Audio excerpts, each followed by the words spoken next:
It was a crisp Friday evening in Cedar Rapids, the kind of autumn night when the air smelled faintly of wood smoke and fallen leaves.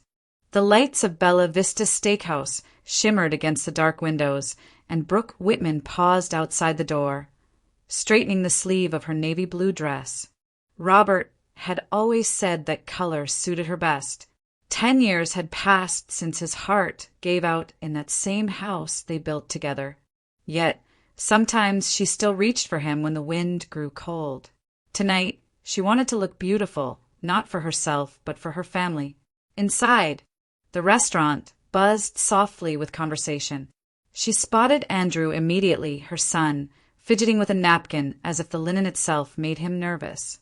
Vanessa sat beside him, her posture perfect, her red dress the brightest thing in the room. That smile, polished and sharp, was one Brooke had never trusted. Still, she chose hope. Maybe, just maybe, they wanted to make peace. "Happy birthday, Mom," Andrew said, standing to kiss her cheek. His voice trembled. Vanessa leaned forward, her tone too sweet. "You look wonderful, Brooke." The way she said it made Brooke feel like an exhibit rather than a mother. They ordered wine. The first few minutes were almost normal. Small talk about weather, work, home renovations. Vanessa spoke of their house, unaware that the mortgage had been paid with Brooke's savings years ago. Brooke smiled politely, swirling her glass, trying to ignore the unease in her chest. She'd raised Andrew alone after Robert's death. Every sacrifice, every hour worked at the library, every cent saved, it had all been for him. The waiter cleared the main course, and silence followed. Vanessa dabbed her lips with her napkin and leaned back, her eyes glinting. "Well," she said loudly enough for nearby tables to hear, "this is your last dinner before you move into the assisted living home." The words landed like a stone dropped into still water. For a moment, Brooke thought she had misheard. Then she saw Andrew's eyes. Guilt, confusion, weakness. Vanessa smiled as if she'd just announced a promotion. "It's called Golden Gardens," she continued cheerfully. "You'll love it there. They have activities, 24-hour care." Brooke set down her glass, steady as marble. "An assisted living home," she repeated softly. Vanessa nodded, mistaking calm for surrender. Brooke's voice didn't rise. It didn't need to. "Then this," she said, meeting Vanessa's eyes, "is your last dinner having a home to live in." The table went silent. The waiter froze mid-step. Vanessa's smile cracked. Andrew blinked as if waking from a dream. Brooke stood, reached into her purse, and laid enough cash on the table to cover her meal. "Enjoy your evening," she said. As she walked out, the soft notes of the restaurant's piano trailed after her, mingling with the echo of her heels against the marble floor. Outside, the wind carried the scent of rain. Brooke drew her shawl tighter around her shoulders, her heart strangely calm. Humiliation had burned for a moment, but beneath it, something far stronger had awakened. Not rage, not grief, something colder, steadier, the beginning of justice. The morning light crept gently through the curtains of Brooke's farmhouse kitchen, catching on the porcelain teacup she held between her hands. The night's sting still lingered, Vanessa's cruel smile, Andrew's silence, but the tears had dried. She sat at the old pine table where Robert used to read the newspaper every morning, the smell of fresh coffee filling the stillness. The ache in her chest wasn't just sorrow, it was awakening. Brooke glanced at the clock, then reached for the phone. Her voice was steady when Michael Turner answered. "Michael, it's Brooke Whitman. I need to see you today." There was a pause on the other end. He had been her lawyer and Robert's confidant for years. He knew that tone. "Of course," he said softly. "What's happened?" She hesitated, eyes falling on the framed photo of Andrew as a child, grinning, missing a front tooth, covered in paint after one of their kitchen art projects. "I think my son just told me to leave my own life behind," she whispered. By mid-morning, Michael was seated across from her at the kitchen table, paper spread before him. Brooke told him everything, The dinner, the insult, the years of manipulation she had ignored for peace's sake. He listened quietly, occasionally adjusting his glasses, then nodded. You still have the deeds and financial documents from 3 years ago, correct? Brooke frowned. Of course. Why? Michael tapped his pen against his notebook. Because, Brooke, the house Andrew and Vanessa live in, that's yours. Legally. Her mind flashed back to that spring, 3 years earlier. Andrew had called in tears, saying the bank was about to foreclose on his home. He'd made mistakes, missed payments, ignored notices, and Vanessa had been too stressed to help. Brooke remembered sitting right at this same table, calculator in hand, making the decision that felt like love. She withdrew nearly all her savings to pay off their debt. The deed had been transferred to her name for security reasons, as Michael advised then, but she'd never told Andrew. She didn't want him to feel ashamed. Now, that hidden act of kindness was her shield. She retrieved a worn folder from the cabinet and placed it on the table. Michael opened it, scanning the stamped pages, then looked up with quiet certainty. This document is valid. You own the property outright. Brooke's breath caught. The home where they had humiliated her, the one Vanessa had bragged about decorating, was legally hers. It wasn't vengeance that flickered in her eyes, but something deeper. Justice. Michael leaned back. We'll start with an eviction notice. Quietly. Don't warn them yet. I'll handle the filings and utilities transfer. You gather every record, payments, emails, even small notes. Keep everything. She nodded, the ache in her chest giving way to focus. 1 week, she murmured, more to herself than to him. I'll give them 1 week. Michael studied her expression, a mixture of sorrow and composure that only years of endurance could forge. Brooke, he said gently, this won't be easy. She gave a faint, almost serene smile. Neither is betrayal, but at least now I know where I stand. Outside, the wind swept through the fields, rattling the bare branches against the windows. Brooke watched them bend, but not break. Just like her, the clock ticked softly in Brooke Whitman's living room, the sound mingling with the steady hum of the furnace. The afternoon sun filtered through the lace curtains, spilling pale light over the framed photographs on the mantel. Andrew's graduation, his wedding day, a family Christmas long before things soured. Brooke stood by the window, her hands folded neatly in front of her, watching a dusting of snow begin to fall. She had sent her son a short message that morning. Come by this afternoon. There's something we need to talk about. Nothing more. When Andrew's car pulled into the driveway, she felt her stomach tighten. The sound of his hurried steps on the porch brought back a lifetime of memories, his first day of school, his awkward teenage years, his laughter echoing through this very hallway. But when the doorbell rang, she didn't rush to greet him. She waited a moment, steadying her breath, before opening the door. Andrew stood there, bundled in his gray coat, eyes full of worry. Mom, he said cautiously, what's going on? Come in, Brooke replied, stepping gazide. Her tone was calm, almost gentle. He walked past her, glancing around as though searching for signs of what she might be planning. She motioned toward the sofa. Sit down, Andrew. We won't take long. He obeyed, fidgeting with his hands. If this is about last night, Vanessa, she didn't mean to upset you. She just stop. Brooke's voice cut through the air, quiet but commanding.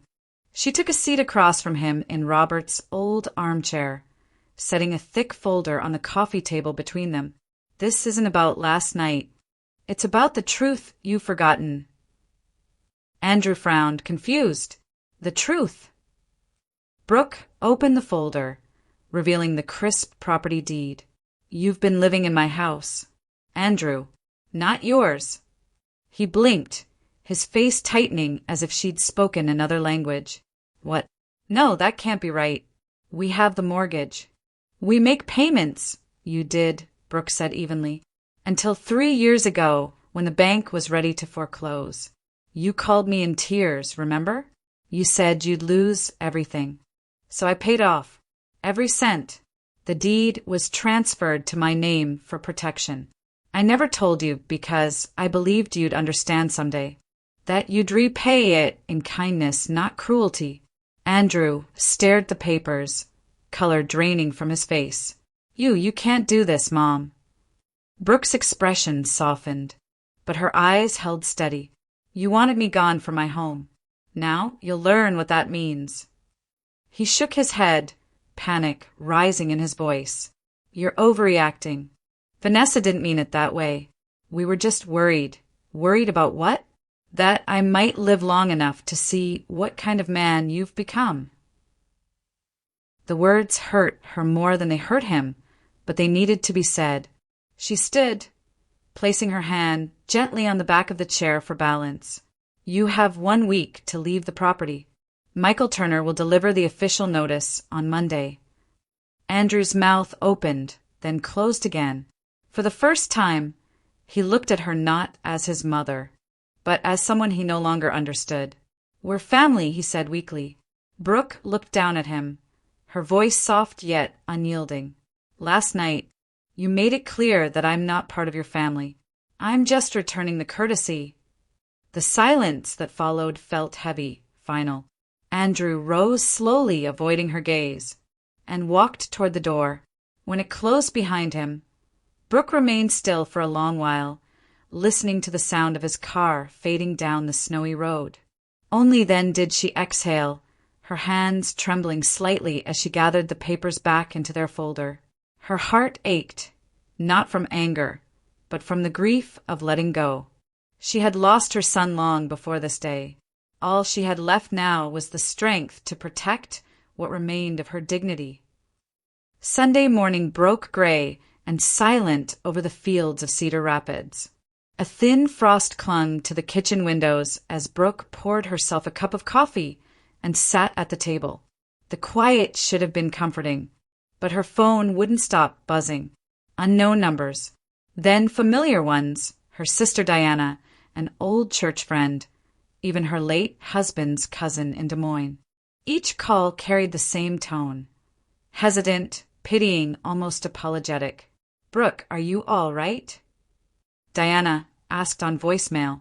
Vanessa said you've been confused lately, that you forgot where you were the other night. Please call me back. Brooke closed her eyes, steadying her breath. So that was Vanessa's next move. Poison the water before the truth could spread. Within hours, half the family would be whispering about her mental decline, the noble daughter-in-law trying to help. It was vicious, methodical, and effective. Brooke almost had to admire the precision. Almost. By noon, another knock came. 3 polite raps on the door. When she opened it, a woman stood outside holding a clipboard and a badge. Mrs. Whitman? I'm Dr. Patricia Reynolds, a licensed psychiatrist. Your family has expressed concern about your well-being, and I've been asked to conduct an in-home evaluation. Brooke studied the woman's face. Professional, practiced, detached. Behind her, a silver sedan idled on the road. She could picture Vanessa sitting in it, waiting for a report that would label her mother-in-law unfit. I didn't request any evaluation, Brooke said, voice calm but firm. I understand, Dr. Reynolds replied smoothly, but when there are concerns about cognitive safety, family members can request a welfare assessment. It's voluntary, of course, but refusal may be documented. Brooke's eyes hardened. Then document this. You don't step into my house without a court order. She closed the door, gently, not slamming it, and locked it. Her hands shook slightly as she picked up the phone. Michael Turner answered on the first ring. Michael, she sent someone. A doctor. I figured she might, he said, his tone controlled. You did the right thing by refusing. I'll arrange for a full neuropsychological evaluation from certified specialists, on your terms.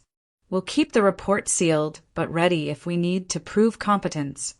Brooke exhaled, tension easing from her shoulders. She's trying to build a case against me. Yes, he replied, and we'll make sure it collapses before it starts. That afternoon, a police cruiser pulled into the driveway. The sight startled her, but the man who stepped out was kind-faced, wearing a winter jacket instead of a uniform cap. "Mrs. Whitman?" "Detective Robert Hayes," he said, showing his badge. "May I come in?" Brooke hesitated, then nodded. He stood near the entryway, his voice low. "I'm following up on a series of welfare calls made about you. Claims that you've been wandering, leaving appliances on, acting confused." Her lips pressed into a thin line. "All lies." "I believe you," Hayes said. "Off the record, I've seen this kind of thing before. Family disputes turned into manipulation. Just be aware that they're trying to create a paper trail. If anything else happens, call me directly." He handed her a card. Brooke looked him straight in the eye, composure unshaken. "Let them try," she said quietly. "I've lived through worse storms than gossip." As the detective left, the afternoon light flickered across the frost-bitten fields outside. Brooke stood at the window, her reflection steady in the glass. They could spread their rumors, send their doctors, make their reports, but they had underestimated her resolve. Dignity, once taken for weakness, had become her weapon. By Monday morning, the snow had melted into thin rivulets along the driveway, glistening under the weak Iowa sun. Brooke Whitman stood by the kitchen window, a cup of coffee warming her hands. As a courier's car rolled up to the curb outside Andrew and Vanessa's house across town, she imagined the sharp knock on their front door, the sound of paper tearing as the envelope was opened, the moment Vanessa's carefully painted smile vanished. By 10 o'clock, her phone began to vibrate once, twice, then relentlessly. She let it ring until the voicemail filled, then finally picked up. Vanessa's voice exploded through the line, shrill and venomous. "You vindictive old woman. You think you can just evict us? You can't do this. This is harassment." Brooke's tone was steady. "You have 1 week. The notice is legal. You may confirm with my lawyer if you wish." "I'll sue you." Vanessa screamed. "I'll drag your name through every paper in this town. You'll regret this." "I already have," Brooke replied calmly and ended the call. A minute later, another call came. Andrew this time. His voice was softer, almost pleading. "Mom, please. Vanessa's just upset. We can talk about this." "There's nothing to talk about," Brooke said quietly. "You've had 3 years to be honest. You weren't." "I didn't know you'd put the house in your name," he muttered, the guilt almost tangible. "You blindsided us." Brooke's voice trembled, just slightly, not with weakness, but with the effort of restraint. "I saved you, Andrew. I saved your home when you were about to lose it. I thought I was giving my son a chance. Instead, you let her turn that house into a weapon against me." "Vanessa thought. She thought she could humiliate me and get away with it," Brooke interrupted, her patience fraying. "You both did." He sighed, defeated. "I'm sorry, Mom. I didn't mean for this to happen." "I know," she said softly, her anger dimming into something heavier, disappointment. "But it did, and now you'll live with the consequences." After she hung up, Brooke opened her laptop, her movements efficient, methodical. Every email, every message, every call log. She forwarded all of it to Michael Turner. The eviction paperwork, the voicemail threats, even the timestamps from Vanessa's tirades. "Documentation wins wars," Michael had told her, "and this one will be fought on paper." By afternoon, Brooke's phone pinged with a message from him. Everything looks solid. Let them threaten. We're airtight. Outside, clouds gathered again, heavy and low. Brooke watched them roll in over the cornfields, her reflection faint in the glass. She didn't feel triumphant, only steady, as if each small act of control rebuilt a piece of herself. Later that evening, another call came. She hesitated, then answered. Andrew's voice was tired, stripped of pride. "I don't know what to do," he said quietly. "Vanessa's furious. She says she'll leave if I don't fix this. Then maybe it's time you ask yourself who you married, Brooke replied, her voice barely above a whisper. Silence hung on the line, long and aching. Then, without another word, he hung up. Brooke set the phone down and leaned back in her chair. The ache in her chest lingered, but beneath it was something new, a quiet steadiness, a calm that felt almost like freedom. She didn't gloat, didn't smile. She simply breathed, knowing the first stone of her quiet revenge had been placed. The house was silent that night, the kind of stillness that made every floorboard sigh and every gust of wind sound like a whisper. Brooke Whitman had stayed up late reading in the living room, the same chair Robert used to sit in when he fell asleep with a book on his chest. When she finally rose to go to bed, the clock had already passed midnight. She turned off the lamp, the house dimming into shadows, and made her way down the hallway toward her bedroom. She opened her closet to hang her cardigan and froze. The small oak jewelry box that had always sat on the top shelf was gone. At first, she thought she must have moved it. She knelt down, checked behind the folded sweaters, inside the dresser drawers, even under the bed. Nothing. The air seemed to thin around her as realization crept in. That box wasn't just jewelry. It held the pearl necklace Robert's mother had given her on their wedding day, his cufflinks, the gold locket she wore to his funeral. Every piece inside it had a heartbeat, a memory. Her hand trembled as she reached for her phone. "Michael," she whispered when he answered, her voice breaking. "It's gone." He was fully awake now. "What's gone?" "My jewelry box. The heirlooms. I think they took it." There was a long pause, then the sound of paper shuffling. "Don't touch anything," Michael said. "I'll call Frank Doyle. He's a private investigator I've worked with before. He'll meet you in the morning." Brooke nodded, though he couldn't see her. She sat on the edge of the bed, staring at the empty space on the shelf until dawn brushed pale light across the curtains. By 9 a.m., a tall man with a leather jacket and calm eyes stood in her doorway. "Mrs. Whitman, I'm Frank Doyle," he said, showing his credentials. Michael filled me in. "Let's start with what's missing." Brooke described each item in detail, her voice steady but her fingers clenched around her teacup. Frank listened carefully, jotting notes. "Those sound like pieces that would stand out in a pawn shop. I'll check the local ones first." That afternoon he called back. "I think I found something. You should come down here." The pawn shop was small, tucked between a hardware store and a diner. The bell over the door jingled as Brooke entered, Frank beside her. Behind the counter, George Miller, the owner, looked up, wary but polite. "Mr. Miller," Frank said, showing a photo of one of the missing necklaces. "Recognize this?" The man hesitated, then sighed. "Yeah, sold it a couple months ago. Pretty pieces. A young couple brought them in. Said they were cleaning out a family estate." He turned his computer screen toward them and clicked play on the security footage. The video showed Andrew and Vanessa, unmistakable even in grainy black and white, standing at that very counter. Vanessa held the jewelry box open. Andrew stood beside her, looking uneasy but silent. They laughed as they signed the paperwork and took the cash. Brooke didn't move. The sound of her own heartbeat filled her ears, drowning out everything else. She felt as if someone had carved the air out of her lungs. Frank's voice came gently distant. "I'll get you copies of this. We'll handle it." But Brooke couldn't answer. She stepped back, her hand against the doorframe for balance.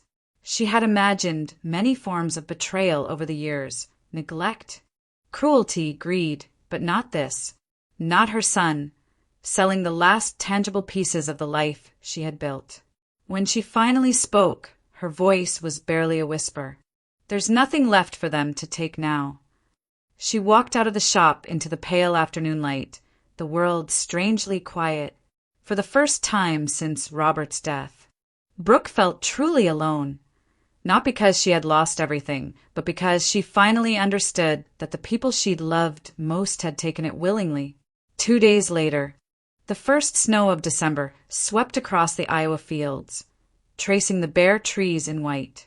Brooke Whitman sat at her kitchen table, hands wrapped around a mug of chamomile tea as Michael Turner placed a stack of papers before her. His expression was grave. "You were right to call me again," he said. "This isn't just about the jewelry." Brooke looked at the spreadsheets, confusion deepening into disbelief. "What am I looking at?" Michael adjusted his glasses. "Your bank statements. I had an accountant review them after you mentioned odd withdrawals. There are multiple transfers, nearly $80,000, made over the past year, all traced to your son's joint access card." Her stomach turned cold. "Andrew? He doesn't have access to my account." "He shouldn't," Michael said quietly, "but it looks like he used your old authorization form. The one from when you added him temporarily after Robert's surgery. He's been siphoning small amounts each month, enough to stay unnoticed." Brooke's fingers tightened around the mug until her knuckles whitened. For a long moment, she couldn't speak. The quiet hum of the refrigerator was the only sound in the room. So she finally said, her voice low, "Well, he was letting Vanessa call me senile. He was emptying my life savings." Michael nodded. "It's fraud, plain and simple. And theft. We have records, timestamps, and the pawn shop footage. We'll file both civil and criminal charges tomorrow morning. Detective Hayes is already aware." As if summoned, the doorbell rang an hour later. Detective Hayes stepped in, brushing snow from his jacket. His expression carried that mix of professionalism and quiet sympathy Brooke had come to recognize. "Mrs. Whitman," he greeted gently. "I just came from the bank. They've confirmed the transactions. You're fully protected under state law. Once the complaint is processed, your accounts will be locked to prevent further access." Brooke nodded slowly, her hands folded neatly on the table. "Will he be arrested?" "Yes, ma'am," Hayes said. "We'll bring both of them in for questioning first. But from what I've seen, the evidence is strong." He paused. "You've done the right thing, even if it doesn't feel like it." Her gaze drifted toward the window, where snowflakes pressed softly against the glass. "The right thing doesn't always feel right, Detective." When he left, the house felt too quiet again, the way it had after Robert's funeral. Too much space for the echoes of what once was. She rose, walked to the mantel, and traced her fingers over an old photo of Andrew as a boy, standing proudly beside the swing Robert had built. His smile in that picture was pure sunlight. The memory now felt like a cruel illusion. Michael began packing the documents into his briefcase, but Brooke's voice stopped him. It was calm, resolute, stripped of any tremor. "My son died the moment he let greed replace love," she said. "What's left is just a stranger with his face." He met her eyes, uncertain whether to offer comfort or silence. In the end, he said nothing. Brooke didn't need reassurance, only resolve. She turned back to the window as dusk fell, the snow deepening outside. Somewhere in that quiet storm, she felt the faintest flicker of peace.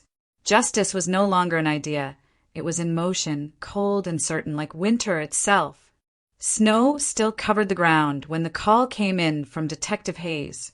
"We have him, Mrs. Whitman," he said, his tone steady but measured. Brooke stood by the window, watching the frozen branches outside shimmer in the pale morning sun.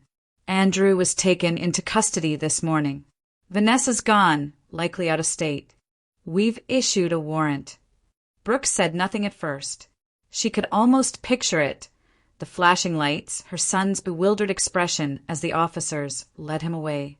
For a long time, she had believed the day would bring relief. Instead, it only brought silence. That afternoon, Michael arrived with a folder of official documents, the criminal case number, the signed complaint, the police report. "It's moving quickly," he said quietly. Vanessa's gambling debts were worse than we thought. She had been using Andrew's name on multiple credit accounts. The bank statements show withdrawals linked to casino payments in Illinois. Brooke sat across from him, listening as if the words were floating through water. "So it was her idea," she murmured. "Partly," Michael replied, "but Andrew signed off on every transfer. He let it happen." She nodded slowly. "He always did. She pulled the strings, he cut them."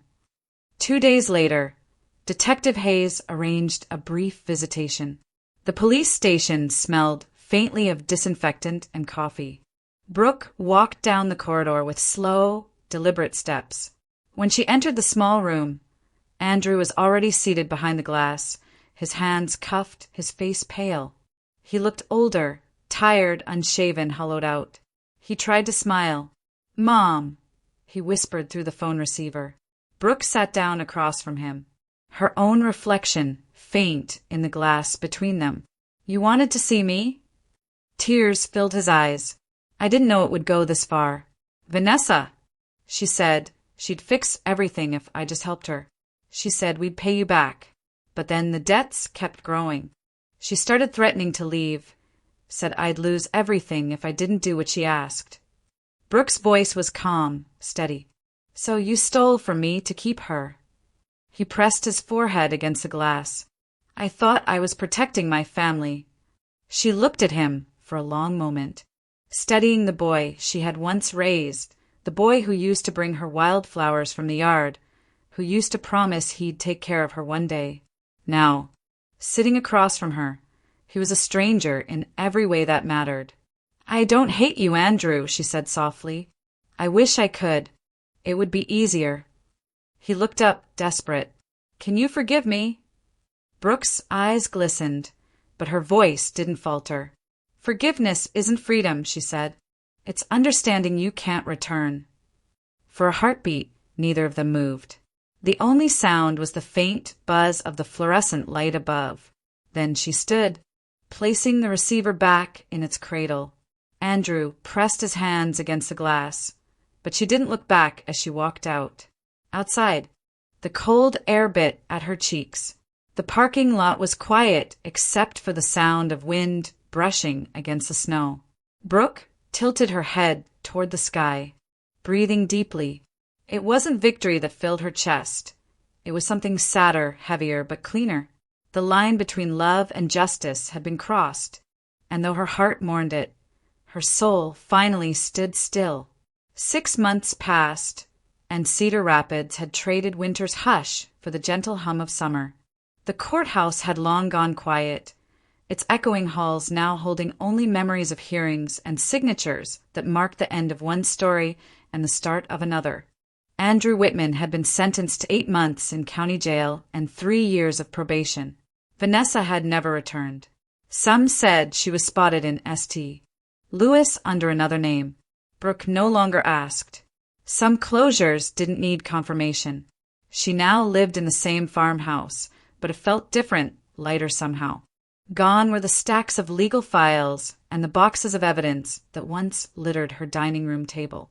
In their place sat watercolor brushes, fresh flowers, and the smell of turpentine. On the first Monday of every month, she walked down to the Cedar Ridge Community Center, her sketchbook tucked neatly under her arm. The place was filled with women like her, widows, divorcees, and grandmothers who had learned the art of surviving gracefully. They painted, laughed, shared stories over lukewarm coffee, and filled the room with a quiet strength no one outside could understand.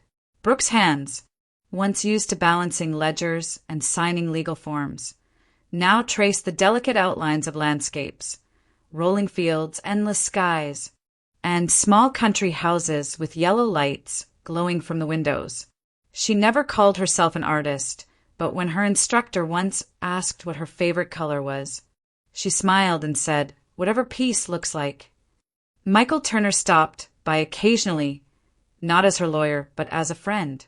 Together, they reviewed her newly restructured finances.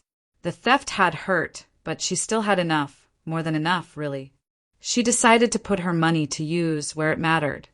The small investment property she had owned on the west side of town was transferred to the Cedar Haven Foundation, a local nonprofit that provided housing for elderly women escaping financial or emotional abuse.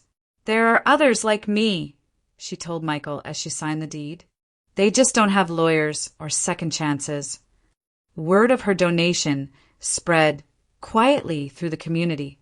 Neighbors who once whispered about the scandal now greeted her warmly at the farmer's market. At first, Brooke resisted the attention, but in time, she realized it wasn't pity, it was respect. In the evenings, she sat on her porch with a cup of mint tea, watching the fireflies rise from the fields. Sometimes she thought about Robert, imagining his voice teasing her for becoming a philanthropist. Other nights, she thought about Andrew, not with anger, not even with sadness, but with an ache that had softened into understanding. Some lessons, she'd come to realize, required distance to take root. When autumn began to brush the leaves gold again, Brooke attended her book club's end-of-summer meeting. They discussed stories of resilience and redemption, and when it came her turn to speak, she simply said, "Sometimes losing what you built is how you remember what you're made of." The women around the table nodded knowingly. Brooke smiled, the evening sunlight glinting against her silver hair. The season had turned again, and for the first time in years, she felt completely at home, within her walls, within her life, within herself. A full year had passed since the trial, and the rhythm of Brooke Whitman's days had settled into something soft and steady. The air in Cedar Rapids carried the scent of wood smoke again, and each evening she lit the fireplace before settling into her armchair with a blanket and a book. The house, once filled with echoes of confrontation and pain, now held only the quiet comfort of a life reclaimed. That afternoon, as the mail carrier's truck rumbled away down the gravel road, Brooke noticed a single cream-colored envelope sitting in the box. Her name was written in neat, familiar handwriting. For a long moment, she just stared at it. The return address read Cedar, County Correctional Facility. Her pulse steadied before she carried it inside. Setting it on the coffee table, she brewed herself a cup of tea, took her time, and only then opened it. The paper trembled slightly in her hands as she unfolded it. "Mom, I don't know if I deserve to write this. Every day in here, I wake up thinking about what I did, about you. I used to blame Vanessa, but I know now I made my own choices. I let pride and fear replace everything you taught me. I'm working in the prison workshop, saving what little I can. When I'm released, I'll find an honest job. I just want you to know I'm sorry. I'll spend the rest of my life trying to be someone you could be proud of again. Whether you forgive me or not, thank you for still being the kind of person who raised me right, even when I failed you. Love." Andrew Brooke's eyes blurred as she read the words again, her thumb brushing the indentation of the pen strokes. The handwriting was shaky in places, uneven, as if each sentence had been fought for. She leaned back in her chair, the firelight dancing across her face. For a moment, she could almost see him as a boy again, sitting cross-legged on the floor beside Robert, gluing together a wooden birdhouse, his laughter filling the room. The memory washed over her, tender and distant, like sunlight through old glass. She didn't weep from pain this time, but from release. She folded the letter carefully and placed it back into the envelope.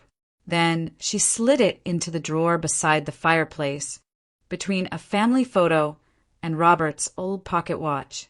She didn't need to answer. Some things were better left to time. The fire crackled softly as she whispered into the stillness. Some peace arrives not when they say sorry, but when you no longer need to hear it. Outside, snow began to fall again, covering the fields in a soft white hush. Brooke sat quietly, watching the flames flicker, the weight of the past finally lifting from her shoulders. In the warmth of that small farmhouse, forgiveness didn't arrive with words. It arrived with silence and the steady heartbeat of a woman who had learned to let go. The snow had melted into the earth, leaving the fields outside Brooke Whitman's farmhouse damp and breathing again. Early spring in Cedar Rapids carried that rare blend of chill and promise. The air smelled of wet soil and possibility. Brooke stood on her porch, a small trowel in hand, surveying the patch of garden she'd left untouched all winter. It was time to plan again.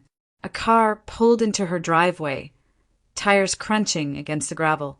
Brooke shielded her eyes from the soft morning light as a young man stepped out.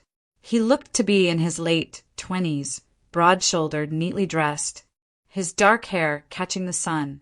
Something in his face stirred an old familiarity. "Mrs. Whitman?" he asked, voice careful but warm. "Yes," she replied, curious. "I'm David Whitman." He hesitated, then smiled faintly. "Andresso." The name lingered between them like a forgotten melody. Brooke's breath caught for just a second. She hadn't seen David since he was a little boy, a quiet child with his mother's eyes and Andrew's stubborn chin. She gestured for him to come closer. "Goodness, you've grown into your father's height," she said softly. He laughed, the sound genuine. "I got lucky and missed his temper, I hope." Then, more gently, "I heard what happened. I know it's not my place, but I wanted to thank you for what you did for my mom. Before she passed, she told me how kind you were to her. Even when things between her and Dad didn't work out." Brooke felt a warmth rise in her chest. She was a good woman. "I remember she used to bring you by the house when Robert was still alive. You'd chase the cat around the porch." He nodded, smiling at the memory. "That cat hated me." They both laughed quietly, the sound mingling with the faint rustle of spring wind. Brooke motioned toward the garden bed. "I was just about to plant new roses. Robert always said they were the only flowers stubborn enough to survive Iowa's winters. Would you like to help?" David took off his jacket and rolled up his sleeves. "I'd like that." They worked side by side, turning the soil and planting delicate rose saplings one by one. The air filled with the smell of earth and sunlight, for every stem placed into the ground. Brooke felt something settle inside her, a slow, patient healing she hadn't realized she still needed. After a while, David paused, wiping his hands on his jeans. "Do you ever see Dad?" Brooke shook her head gently. "No, but I did get a letter. He's trying to change." David looked at her, understanding more in her silence than words could say. "He'll never deserve what you did for him," he said quietly. Brooke smiled, her gaze drifting toward the horizon where the sun was climbing over the fields. "Maybe not, but forgiveness isn't about deserving." They stood together for a long moment, the new roses glistening with dew. Brooke felt the warmth of the sun on her face, the kind she hadn't let herself feel in years. As the light spread across the Iowa hills, she whispered, more to herself than to anyone else, "Justice doesn't always shout. Sometimes it blooms quietly, like spring after a long winter." And for the first time in a long time, Brooke didn't look back. She simply breathed in the morning air, her garden alive with beginnings.